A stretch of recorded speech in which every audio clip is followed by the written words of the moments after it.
আমাদের সমাজের অধিকাংশ মোল্লা মৌলবীগণই বলে থাকেন আলিফ লাম মিমের তাফসীর আল্লাহ ছাড়া আর কেউ জানেন না।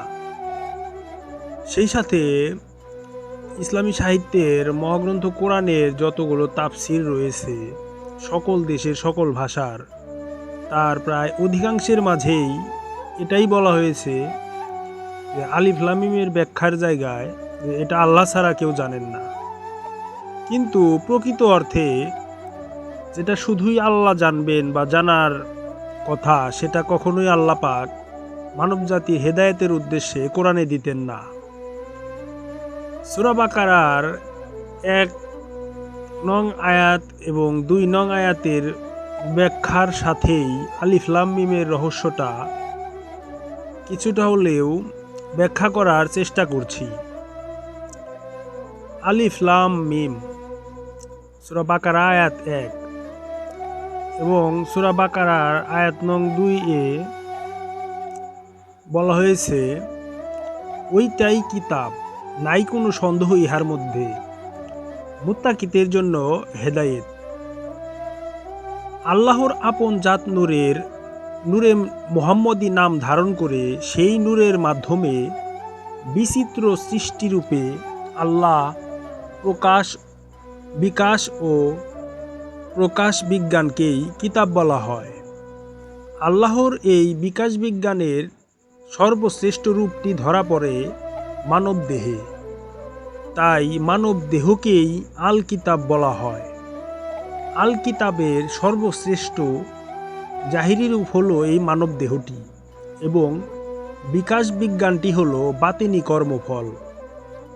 নূরে মুহাম্মদী এই আল কিতাবের জাহিরি এবং বাতিনি প্রকাশ এবং বিকাশের মূল উৎস।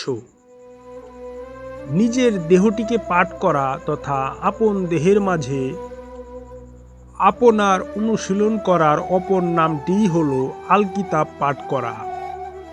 নিজের দেহটি হল সকল প্রকার জ্ঞানের মূল উৎসের ভাণ্ডার। সুতরাং তাই তো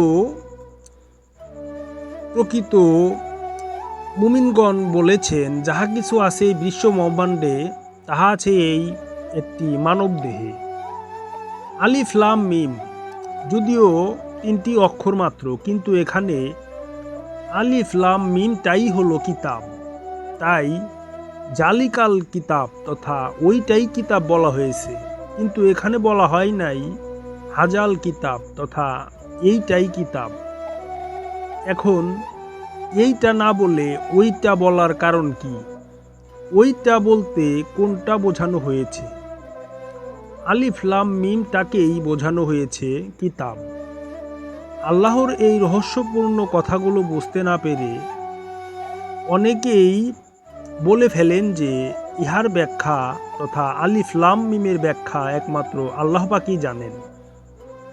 প্রশ্ন হলো, আল্লাহ তো সব কিছুই জানেন, ইহা একটি মামুলি ব্যাপার।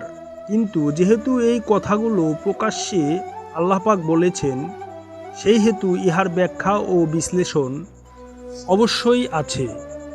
তবে আল্লাহ পাক এই কিতাবের ব্যাখ্যাটি দিতে কষ্ট হয় বলে তারা এড়িয়ে যেতে বাধ্য হয়। পক্ষান্তরে আল্লাহ পাক এটাও বলেছেন যে কোরআনে যাহা কিছু নাজেল করা হয়েছে উহা মানব জাতিকে বোঝাবার জন্যই নাজেল করা হয়েছে। এই আলিফ লাম মিম এর যত রকম ব্যাখ্যা ও বিশ্লেষণ দেওয়া হোক না কেন, যদি আন্তরিক হয় তাহলে দোষের কিছুই থাকে না। এক একজনের ব্যাখ্যা ও বিশ্লেষণ এক এক রকম হতে পারে এবং সেটাই বাস্তবতা। কোনো প্রকার ব্যাখ্যা না দিয়ে চুপ করে থাকলেও ভালোই হয়, কিন্তু চুপ না করে সমস্ত বিষয়টাই আল্লাহ পাকের উপর চাপিয়ে দেওয়াটা মোটেই সমীচীন হতে পারে না।